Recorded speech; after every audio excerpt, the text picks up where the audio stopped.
بسم اللہ الرحمن الرحیم۔ السلام علیکم ورحمۃ اللہ وبرکاتہ۔ دوستو، آج کا وظیفہ بہت اہم ہے اور بہت زبردست ہے۔ یہ تمام پریشانیوں کو حل کرنے کے لیے ہے۔ وہ پریشانی مالی ہے، وہ پریشانی کاروبار کی ہے، اور وہ گھر کی پریشانی ہے۔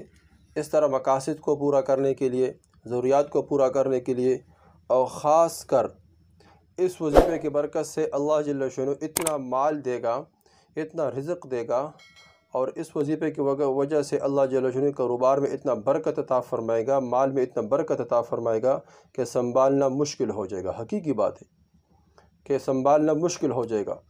اب یہ انسان یہ سوچتا ہے کہ مال، کاروبار، اس میں ترقی نہیں ہوتی، پھر اتنے ترقی ہو جائے گی کہ انسان پھر سوچے گا کہ یہ تو بہت زیادہ ہوگا، اب اس کے ساتھ کیا کروں۔ تو دوستو، یہ اگر مال زیادہ ہو گیا تو اس کے ساتھ کیا کرنا ہے؟ غریبوں میں تقسیم کرنا۔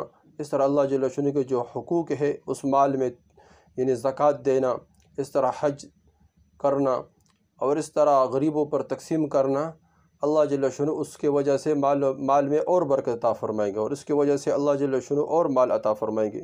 دوستو، آج وہ وظیفہ بتائیں گے جس میں اتنا مال اللہ جل شانہ دے گا جس کی برکت سے کہ سنبھالنا مشکل ہوگا۔ اللہ جل شانہ کے نام ہے مالک الملک۔ مالک الملک کا معنی ہے، یہ اللہ جل شانہ کے صفاتی ناموں میں سے ایک نام ہے مالک الملک۔ مالک الملک کا نام معنی ہے سارے جہان کا مالک، سارے جہان کا مالک۔ اس کو کس طرح پڑھنا ہے؟ سب سے پہلے اس کے 4 وظائف بتائیں گے، اور آخر میں وہ وظیفہ بھی بتائیں گے کہ جس کی وجہ سے اللہ جل شانہ بہت سارے مال عطا فرمائیں گے۔ 4 خواص اس کے جو شخص یا مالک الملک ہمیشہ پڑھتا رہے، ہمیشہ، اس کو اللہ جل شانہ غنی بنائے گا، اور اللہ جل شانہ اس کو لوگوں سے بے نیاز فرما دے گا، اور انشاءاللہ کسی کا محتاج نہیں ہوگا۔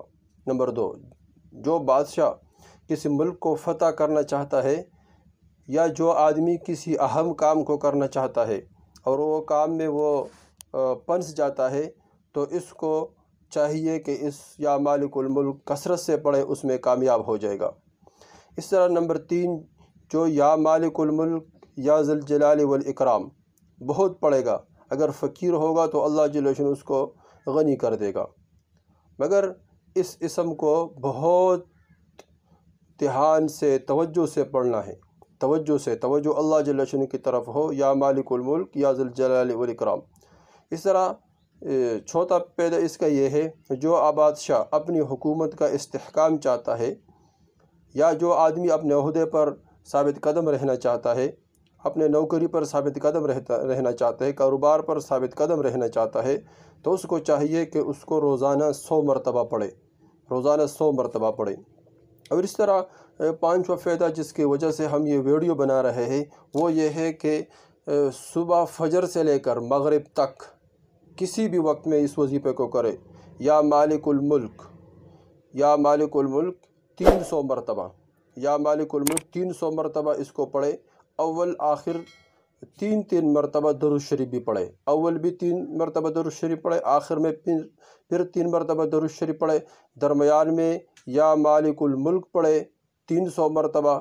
انشاءاللہ اس کی برکت سے اللہ جل شانہ اتنا مال عطا فرمائے گا کہ سنبھالنا مشکل ہو جائے گا۔ دوستو، اس وظیفے کو خود کرے، آگے شیئر کرے، اور سب دوستوں کو بتائے، سب دوستوں سے کروائے۔ اس طرح گھر کے تمام افراد کو یہ سکھائے تاکہ اللہ جل شانہ مالی پریشانی سب کے دور فرمائے۔ والسلام۔